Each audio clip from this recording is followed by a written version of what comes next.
In the official version, Amy Winehouse spent her final night alone and nothing unusual happened until morning. But that version depends on one fragile assumption. That silence means nothing occurred.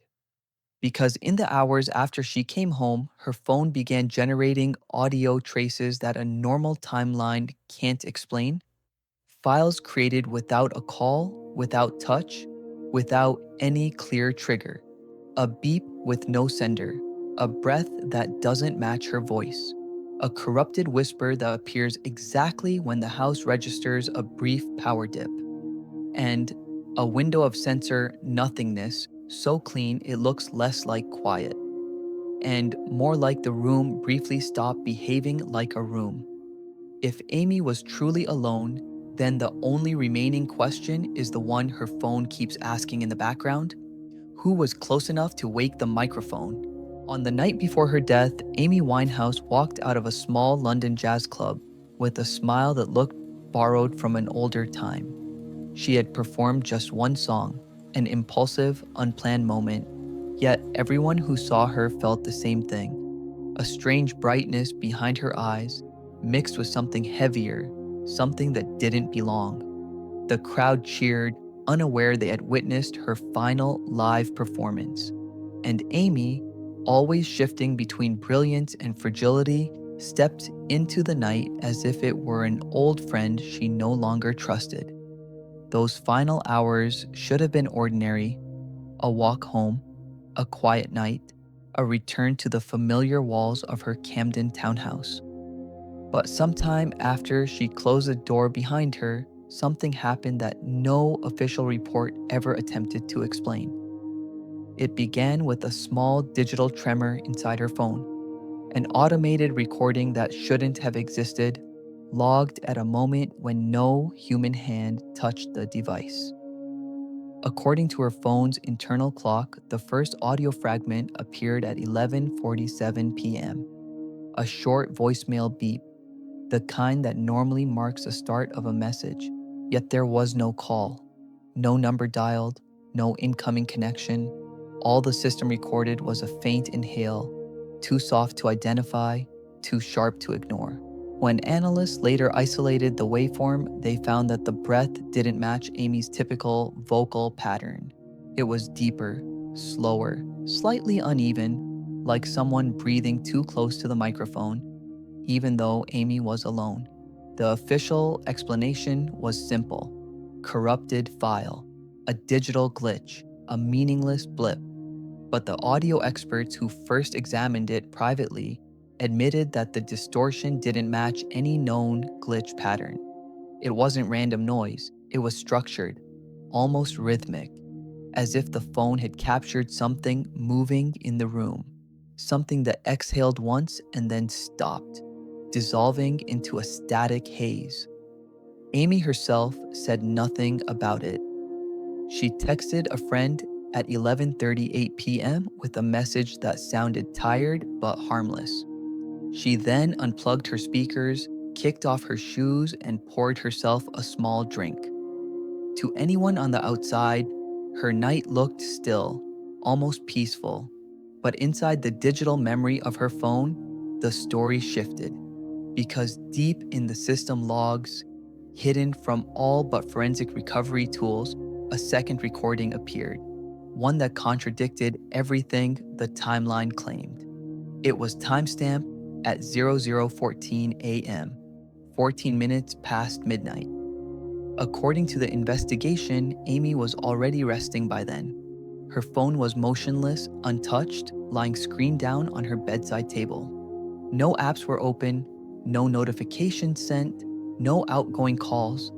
And yet, at 00:14 a.m., the device recorded something. A fragment so brief, so faint, and so impossible that even the analysts hesitated before acknowledging it. A distorted whisper, a soft, clicking noise, and a breath that did not belong to Amy Winehouse. The whisper came first, a smear of sound almost lost in the distortion, as if the phone's microphone had been brushed by movement. When enhanced, the waveform revealed an outline of a voice, low, strained, and incomplete. It wasn't Amy's, and it wasn't shaped like typical interference either. It carried intention, direction, the faint pressure of a spoken word failing to fully form. Then came the breath pattern, an uneven exhale with a strange spacing between its peaks. Forensic audio teams tried to match it to human respiration, but something was off. It lingered too long, dipped too sharply, and vibrated in a frequency too low for someone merely leaning close to a microphone. It was the kind of breath a person might make while trying not to be heard. Finally, the clicking sound. Analysts described it as non-mechanical, meaning it didn't match the phone's internal hardware. Some heard it as a footstep, others thought it might be the soft tap of an object contacting wood. But the most unsettling detail wasn't the sound itself. It was the fact that the room had no such noise logged at any other moment that night. When the investigators reviewed the audio, they made a decision. The second file would not be discussed publicly, not because it proved anything supernatural or conspiratorial, but because it contradicted the simple narrative they had already constructed. A narrative the world expected, a narrative the world accepted. Amy Winehouse, alone in her home, passing away quietly in the early hours of the morning. That version of the story was clean, orderly, contained. The midnight recording was none of those things. But there was something else, something only a few people close to Amy ever mentioned. In the weeks before her death, she had become unusually introspective. Not sad, exactly, not fearful, but aware, as though some unspoken memory had surfaced beneath the layers of her music and her battles. A friend recalled her saying, almost casually, "There are parts of me I don't understand yet." Another said she would sometimes pause mid-sentence as if listening to a sound no one else could hear. These comments were dismissed as emotional fatigue, side effects of a turbulent life. But in silence, in retrospect, they began to resemble warnings. When the midnight recording was played on loop in a sound lab, something strange happened. The analysts, experienced professionals, accustomed to disturbing audio, fell quiet. They didn't describe fear. They didn't describe confusion. Instead, they described the same sensation, that the recording sounded less like a message and more like an interruption, as if something had briefly entered the room, breathed once, whispered something unfinished, and disappeared before the microphone caught its exit. Between 11:47 p.m. and 00:14 a.m., something changed. Something unrecorded by cameras or witnesses, but captured accidentally by a device Amy wasn't even touching. And in that small gap of time, in the narrow hour where digital evidence diverged from the physical timeline, a final question emerged. If Amy Winehouse was alone, then who or what triggered the midnight recording? The morning of July 23rd began with the kind of stillness London rarely experiences. The sky was pale, muted, heavy with a quiet that felt out of place for midsummer. On Camden Square, the houses stood silent, absorbing the events that would soon be broadcast across every screen in the world.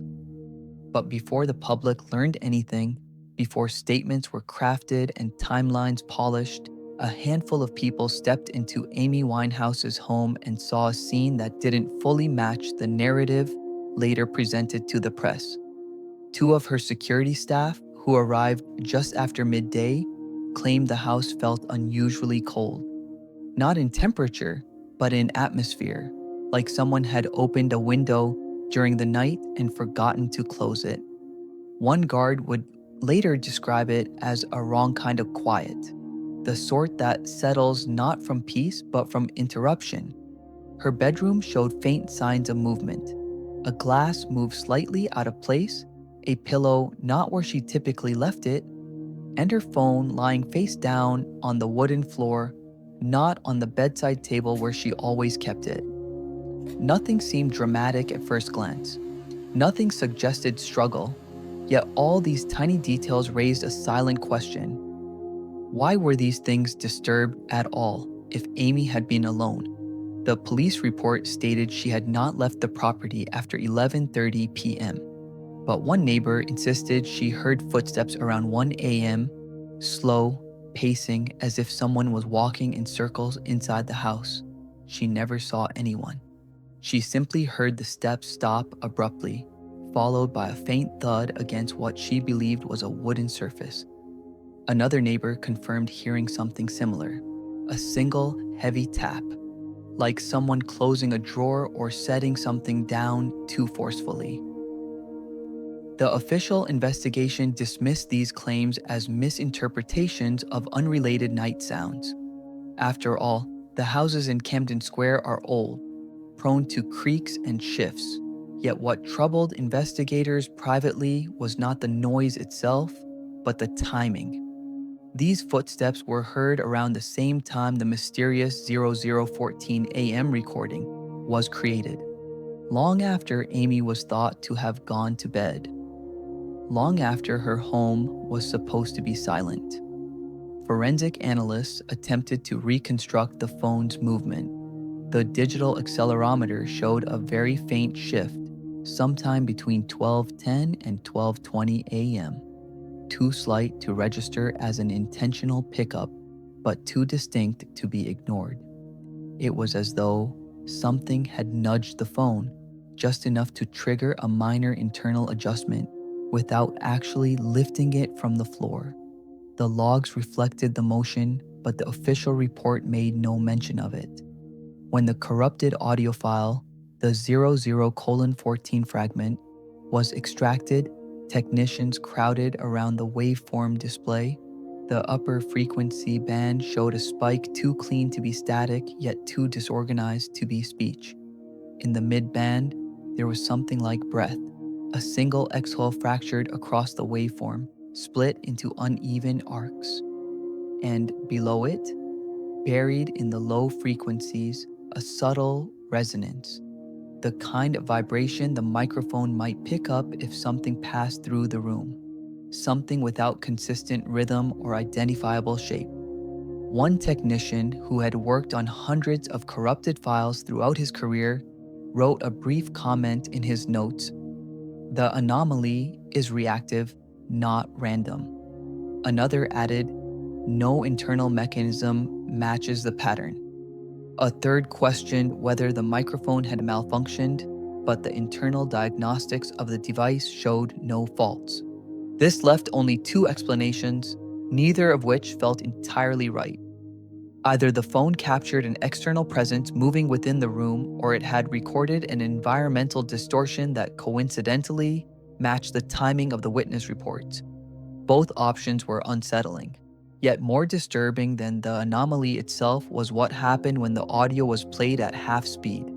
The whisper, previously too faint to interpret, shifted in tone. It still wasn't clear. It wasn't English. It wasn't any recognizable language, but it carried the unmistakable cadence of intention. Amy Winehouse's voice was distinct, known to millions, carved with emotion and familiar folds. This whisper was nothing like that. It was lower, grainier, stretching through the distortion as if fighting against the static. Investigators argued over its nature. Some believed it was simply noise shaped by expectation. Others thought it could be interference from a nearby device, though no device in Amy's home matched the necessary frequency output. Someone suggested it might have been a fragment of sound bleeding from a television or the street outside, yet no such audio was captured on any other log before or after. Then there was the breath. The breath pattern recorded at 0014 AM carried an irregularity that caught the attention of a respiratory specialist consulted unofficially. She noted that human breathing follows natural oscillations, even when distressed, but the pattern in this file lacked any physiological markers. It was too long in its descent, too abrupt in its rise, as if it were not coming from lungs but from something imitating the idea of breath.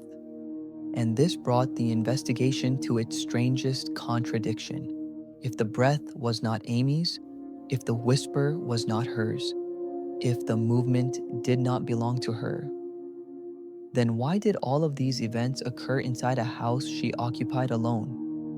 Friends who saw Amy that evening described her as unusually calm, grounded, reflective. She spoke about new music ideas, about wanting to record something simple, just her voice and a raw acoustic track. She laughed, talked about memories, about her father, about her earliest performances. Nothing about her demeanor suggested fear or paranoia or that anything unusual awaited her at home. Yet there was one detail, shared by someone close to her, that lingered painfully in hindsight. Amy had mentioned hearing things, not hallucinations, not voices, just things. Moments of sound she couldn't place. A faint click behind her during a rehearsal. A soft breath during a vocal test in her home studio. She would brush it off, chalk it up to exhaustion or old equipment. But on that final night, the pattern returned, this time captured unintentionally by the device she wasn't even holding. When investigators met behind closed doors to assemble their final report, the 00:14 AM file was barely discussed. Not because they had an explanation, but because they didn't. The anomaly resisted classification. It didn't fit the narrative. And so, like many inconvenient details in sensitive cases, it was buried beneath the simplicity of an official conclusion. Amy Winehouse died alone, they wrote, quietly, without disturbance. But inside her phone, inside the undocumented minutes after midnight, the truth echoed differently. Something entered that room, something breathed, something whispered, and whatever triggered the midnight recording left no trace except the distortion it carried with it. The digital evidence contradicted the physical timeline. The sounds contradicted the silence. And the house on Camden Square remained still, holding inside its walls a story that refused to fully reveal itself. By the time the sun rose over Camden Square on July 23rd, the narrative of Amy Winehouse's final hours was already solidifying into something clean and digestible. The official version of events painted a picture of a quiet night, a peaceful descent into sleep, and a tragic but uncomplicated end. But to reconstruct her final timeline with precision, to align each movement, each sound, each digital trace, the story becomes far less still than it appears on paper. Between 11:30 p.m. and midnight, Amy was believed to have been alone. She had returned home carrying the residue of her brief performance earlier that evening, humming fragments of melodies, pacing softly across her bedroom floor. Her neighbors later recalled hearing her laugh once, a short, contained sound, not joyful, but thoughtful. Nothing unusual, nothing alarming. But sometime around 12 a.m., her behavior shifted in a way that didn't fully match her routine. A glass of water was moved from the bedside table to the floor near the doorway. A chair was pulled slightly back from her vanity as if she had sat there only briefly. Her notebook, which she typically kept closed, lay open to a blank page. A pen rested diagonally across it, as though placed there without intention or by a hand that forgot to finish the thought. These small details, insignificant in isolation, became weightier when aligned with what her phone captured. Because although the world focused on the 00:14 AM recording, the corrupted file with the whisper and the impossible breath, there was something else hiding behind it. A microlog, a brief data spike just after midnight, marking a moment when the phone registered a change in ambient sound pressure. It wasn't enough to trigger a recording on its own. It wasn't even enough to appear as audible noise. But it left a faint imprint, a bend in the waveform baseline, like the room itself shifted for a fraction of a second. Analysts later referred to it as pre-disturbance resonance, a subtle vibration that sometimes occurs when a microphone experiences proximity movement. Something or someone had briefly moved close to the phone, closer than any object should have been if Amy had gone to bed as claimed. And yet, according to the official timeline, she should have been asleep by then. Her last known activity was the text message at 11:38 p.m. The next verifiable moment was the 11:47 p.m. automated audio blip. After that, nothing, until the corrupted 0014 a.m. file emerged from silence. But forensic reconstruction reveals the silence wasn't empty. It was layered, folded, alive with microsignals, too faint for an untrained ear, but unmistakable when analyzed in aggregate. One neighbor, whose bedroom faced the same courtyard, said she heard a faint click around 12:20 a.m. She assumed it was Amy closing a cabinet or shifting furniture, but investigators found no cabinet near the location where the sound would have originated. Another neighbor, unable to sleep that night, claimed he heard a soft thump, followed by what he described as breathing but through a wall.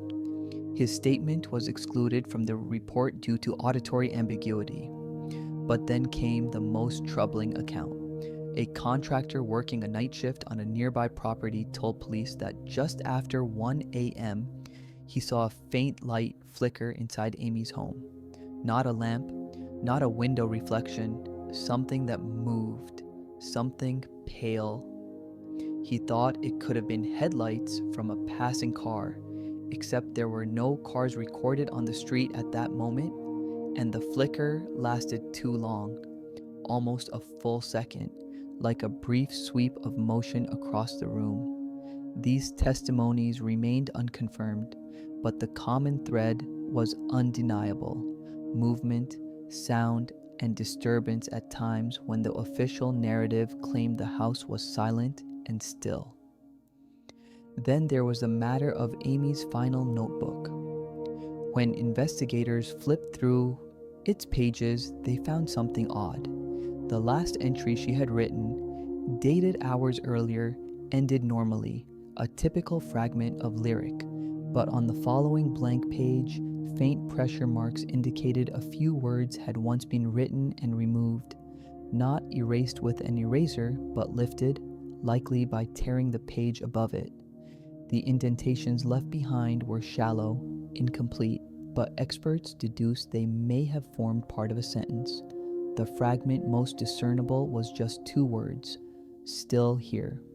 Whether Amy wrote it or whether it was incidental pressure from an earlier note remains unknown, but its timing, place, and proximity to the 0014 recording gave the phrase a haunting weight. The timeline of her final hours continued to blur as more elements failed to align. The state of the bedroom suggested recent activity. The phone logs implied movement. The witness statements suggested sound, steps, clicks, shifts between midnight and 1 a.m.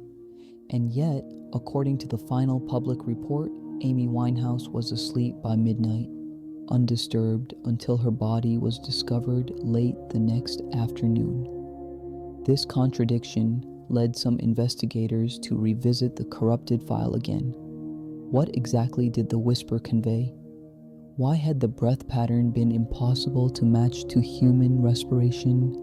And what was the meaning of the low-frequency resonance beneath it? When the file was passed through a specialized audio analyzer that mapped ambient frequencies in three-dimensional space, the result was even stranger. The resonance didn't originate from a stationary point. It drifted, slightly but measurably, across the microphone's range as though something moved in front of the device during the recording. The drift was short, less than half a second, but too fluid to be an internal vibration. Something physical had passed between the device and the surrounding air. Still, no one had entered the house. The security cameras showed no visitors. The door locks registered no second key, and Amy's home had only one occupant.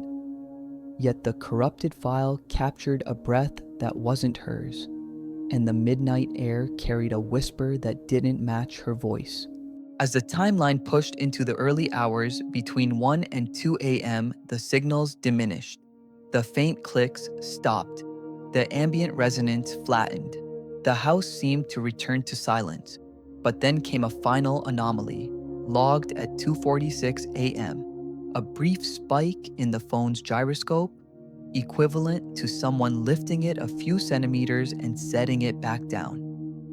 The phone was found on the floor in the morning, but according to every friend and staff member, Amy never left her phone on the floor before sleep. Ever. This raised a quiet but chilling question. If she didn't place the phone there, who did? As dawn approached on July 23rd, the house finally settled. Whatever moved through its rooms, whatever stirred the air and pressed against the limits of the digital logs, left without a trace. And the silence that remained, cold, heavy, unbroken, would become the version of the story everyone agreed to accept. A peaceful night, a solitary end, a conclusion framed by absence. But inside the corrupted file and the scattered anomalies, the night refused to stay quiet. Something had been there, something that breathed, moved, whispered, and left no shape behind. And as investigators closed the case, they overlooked the one truth the digital evidence tried to preserve. Silence is not the same as nothing. When the forensic audio team revisited the corrupted 0014 AM file for the third time, they did so reluctantly. Not because they dismissed its importance, but because every attempt to classify the anomaly only deepened the uncertainty surrounding it. One analyst said it felt like trying to solve a crime committed in a room without walls. The data existed, the sound existed, but the source refused to take shape. Still, protocol demanded a deeper examination.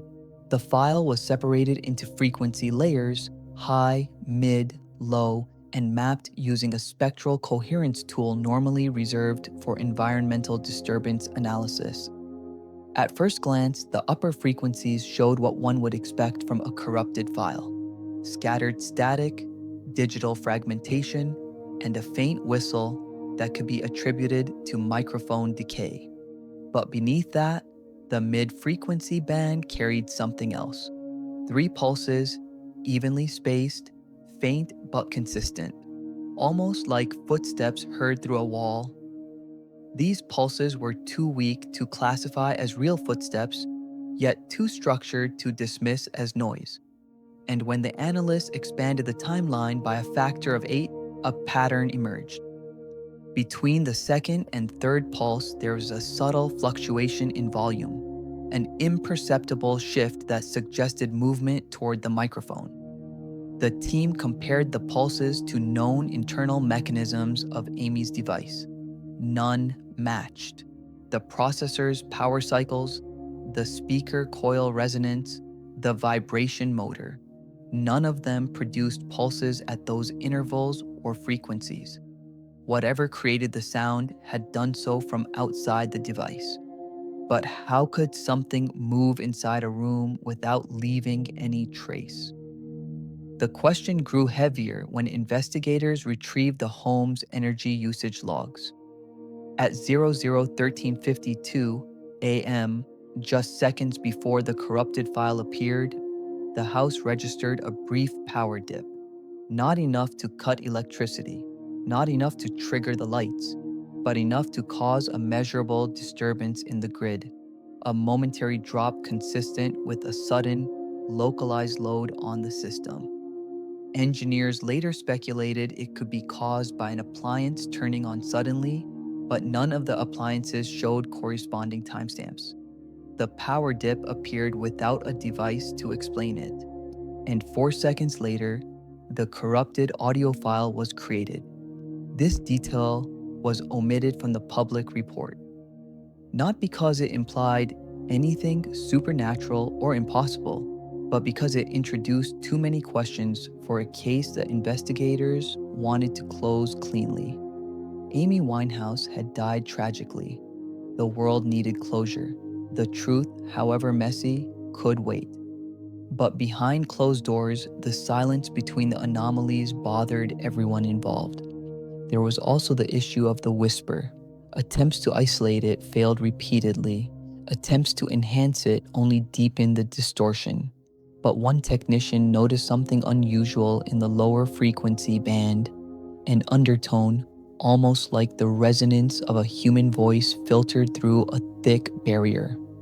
It wasn't speech, it wasn't intelligible, but it had weight, density, the physical signature of breath pushing through vocal cords. If it wasn't Amy's voice, then whose was it? In the early hours of July 23rd, while investigators pieced together the timeline, a third anomaly emerged, one that would never make it into any official narrative. As the phone was examined, one specialist noticed a gap in the log history. Between 2:46 a.m., the moment the device registered the gyroscope spike, and 3:12 a.m., there were no environmental readings. This was unusual. Phones normally recorded micro adjustments constantly, even when idle, tracking atmospheric pressure, temperature drift, and background electromagnetic noise. But Amy's phone recorded nothing, a perfect void. This wasn't merely silence. This was the absence of measurable environment, the kind of drop that might occur if the device experienced a shielding effect, like being temporarily isolated from ambient frequencies. Experts had no explanation. Shielding of that kind doesn't happen on its own. It requires intention, equipment, or proximity to something capable of distorting the phone's sensors. When they tried to recreate the phenomenon using identical devices, nothing matched the behavior, even when wrapped in conductive material or subjected to abrupt temperature changes, the phone still generated baseline noise. Amy's device, however, showed blankness, a void extending exactly 26 minutes. Why would a phone become silent to its own environment? What surrounded it, or what passed by it, that caused the sensors to drop off entirely? As these questions piled up, the investigators' confidence in their own timeline began to waver. A lead detective confided privately that the case felt like a floor with one missing tile. You can walk across it, but you always feel the hollow spot beneath. Yet the inconsistencies didn't end there. When Amy's body was discovered later that day, her room had an eerie stillness that those present struggled to describe. Her bed looked untouched, as if she had only just stepped away. A half-filled glass of water sat near the doorway, positioned in a way that suggested abrupt movement. And the notebook, left open the night before, was now closed, with the pen placed neatly on top, aligned too carefully to be accidental. Someone had touched these objects after midnight, but none of the entries in the official report acknowledged this possibility. They simply stated that no signs of disturbance were found. Then came the strangest omission of all, a paragraph blacked out in the internal case notes, redacted even from secondary reviews. Those who glimpsed it before its removal described it vaguely as ambient irregularities and inconsistent sensory impressions reported by first responders. No explanation was given, no follow-up conducted. It was as though acknowledging the anomalies would make them real, complicating a case that needed resolution, but the anomalies were real. They pulsed in the audio file, they hid in the frequency layers, they echoed through the empty house, they shaped the void between 2:46 and 3:12 a.m., and they settled into the unspoken moments of the story, the ones that disappeared beneath the weight of the official conclusion. The corrupted file was no longer the only mystery, it was simply the first one that refused to stay buried. Whatever moved through in Amy Winehouse's home that night did not belong to the timeline the world accepted. And as the hours approached dawn, the night began to reveal a pattern, not one of chaos, but of intention. Something had entered, something had moved, something had watched, and the digital traces it left behind were not random. They were aligned, almost purposeful, as if marking a presence that had no name. The question, quietly forming in the minds of those who examined the evidence, was no longer what happened to Amy Winehouse, but something far more unsettling. What else was in the room with her? As forensic analysts continued to examine the corrupted 0014 AM file, their attention gradually shifted from the whisper and the breath to something the human ear wasn't meant to detect. Deep inside the lowest frequency band, far below normal ambient noise, there was a trembling resonance that behaved unlike anything they had encountered before. It didn't move like static. It didn't drift like environmental rumble. Instead, it pulsed as if responding to something unseen, almost as though the file itself was reacting to an event the microphone could not fully articulate. When they overlaid the resonance pattern onto the energy dip recorded at 001352 AM, the shapes aligned in a way that was impossible to dismiss as coincidence. The resonance rose precisely at the moment the house experienced that unexplained power fluctuation, and 4 seconds later, the corrupted file started recording. It was as if the anomaly had drawn the microphone awake, not through touch, not through sound, but through presence. One engineer described it as a shadow that technology can hear, but humans can't. Still, the most disturbing discovery was yet to come.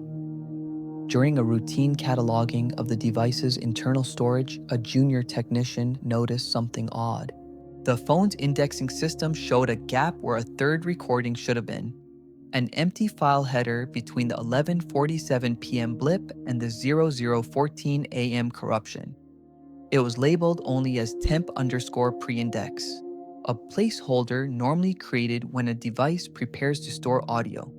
But this temporary file had no size, no data, no time, and yet it existed, stamped with a creation ID that placed it at 12:07 a.m.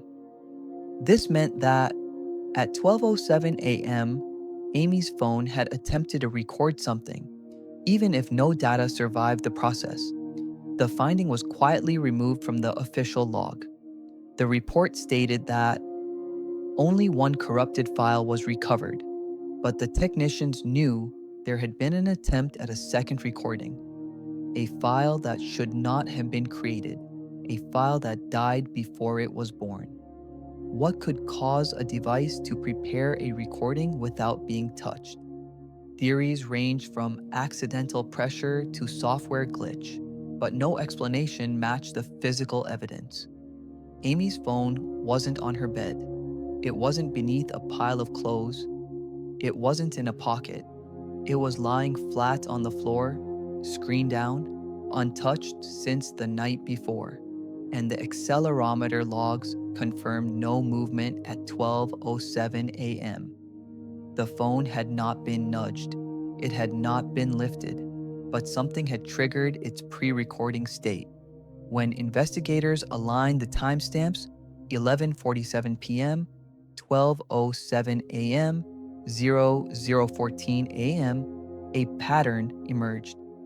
Every event occurred in intervals, separated by irregular gaps that didn't correspond to random digital noise. They followed a rhythm, a timing, a pacing that suggested the presence wasn't drifting randomly, but cycling.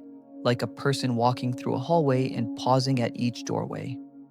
Yet, Amy Winehouse had lived alone. The contradictions extended beyond digital traces. When the medical reports were compared, those logged by the first paramedics and those later compiled into the official autopsy, another unsettling detail surfaced.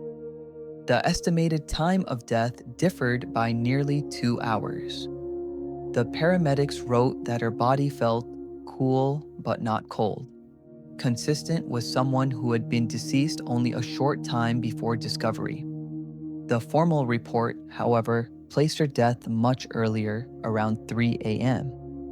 But 3 a.m. fell inside the void period, the 26-minute span where Amy's phone registered no environmental data at all. If she truly died around 3 a.m., what else happened in that same window? What else filled the silence the device couldn't record? Then came the matter of the objects in the room: a glass that seemed moved, a chair slightly angled, a pen placed too neatly across a closed notebook. These details were normally dismissed as human error, someone moving things without noticing. But every person who entered the house claimed they had not touched these items. And Amy's housekeeper insisted the notebook had been left open the evening before, not closed. That notebook became a silent cornerstone of the mystery.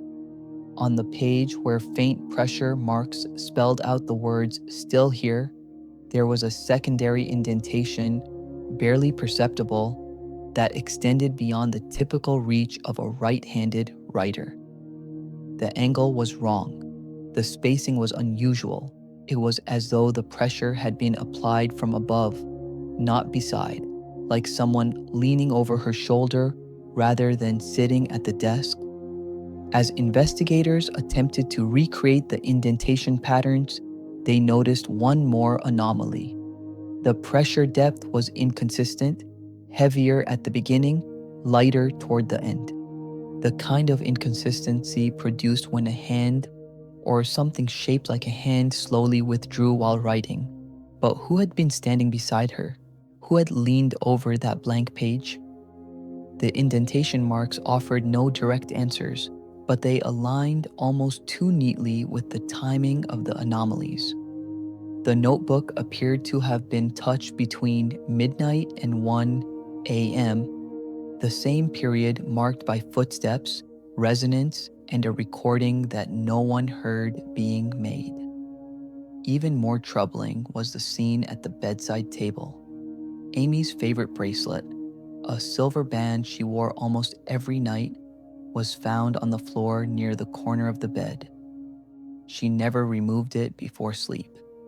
Friends insisted she wore it even when she was alone. Yet there it was, far from the place it should have been, as though lifted and dropped without intention. All these details, digital, physical, medical, should have formed a cohesive narrative, but they didn't. They contradicted each other in fractures that widened the deeper the investigators looked. It wasn't that the story was missing a piece, it was that the pieces didn't belong to the same puzzle. As the case files expanded, a quiet realization spread among those who examined the data. The anomalies were not isolated. They were connected. Each one hinted at the presence of something else inside the house that night, something that moved without pattern, breathed without lungs, spoke without language, and left traces only where technology was fragile enough to catch them. And whatever it was, it had been closest to Amy in the hours before her death. Close enough to shift the air, close enough to disturb the furniture, close enough to lean over her notebook, close enough to trigger her phone, close enough to be recorded. Twice. The investigators tried to bury the implications beneath reports and paperwork, but the evidence refused to stay silent. It traced a presence that didn't exist in their official timeline, a presence that wasn't reflected in any mirror or camera, but one that the digital world had sensed all the same. And as the final hours of Amy Winehouse's life came into focus, a single question grew louder with every contradiction. Was she truly alone in that house? When investigators reached the final stage of reviewing Amy Winehouse's digital evidence, the corrupted 0014 AM recording had already become the centerpiece of quiet speculation. But as the analysis deepened, the team found themselves returning not to the data they had, but to the data they had nearly overlooked. The empty file header created at 12:07 a.m. The file that shouldn't have existed, the file that vanished before it was born. On the fourth review of the device's internal storage map, a breakthrough came not from advanced software, but from a simple oversight. A forensic technician recalibrated the indexing system manually, applying a tool meant for recovering incomplete video files. When the system refreshed, the 12:07 a.m. placeholder flickered briefly before filling with a single corrupted byte. One byte, insignificant on its own, but it confirmed something that had been dismissed as inconclusive. There had been a second recording attempt, a real one, a file created by the device, disrupted before it could store sound, erased by an event that did not appear anywhere else in the phone's ledger. The anomaly was no longer theoretical. It was proof of interruption. The technician's notes were never included in the final summary. The discovery was quietly labeled non-essential and moved to a restricted section of the archive. But its implications were undeniable. At 12:07 a.m., something had moved close enough to the phone to activate a pre-recording sequence without touching the device. Something triggered the microphone, then cut it off before it could speak. The same pattern echoed hours later at 2:46 a.m. when the gyroscope spike suggested the phone had been lifted and then set down, despite the absence of any physical contact or movement logs on the surrounding floorboards. And between these two anomalies lay the void period, the 26 minutes of sensor silence that made no technical sense. Phones do not stop sensing their environment unless shielded, or unless their environment momentarily ceases to behave like an environment at all. This was the part of the investigation that unsettled even the most seasoned analyst. Not because it suggested anything supernatural, but because it suggested something physical and unexplained.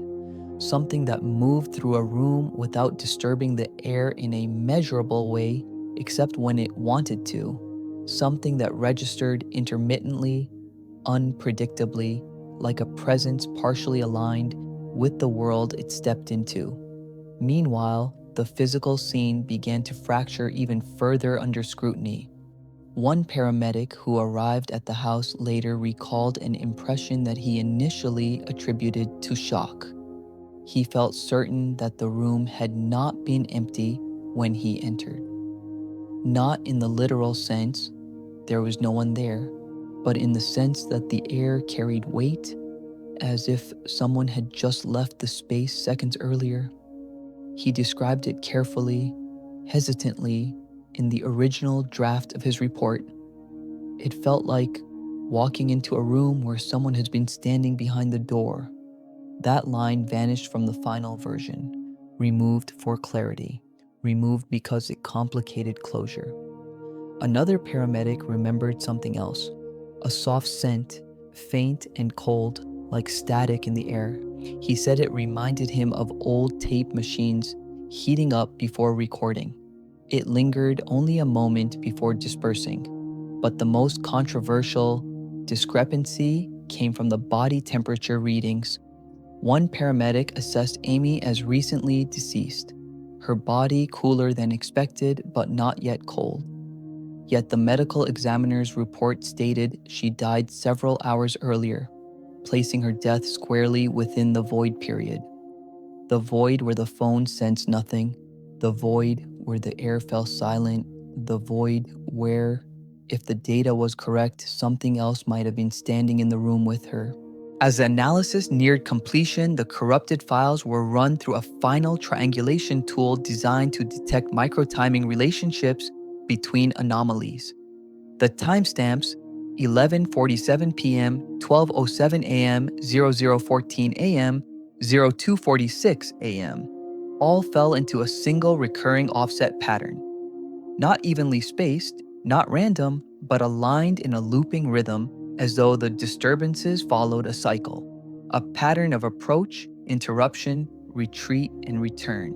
Approach at 11:47 p.m. Interruption at 12:07 a.m. Manifestation at 00:14 a.m.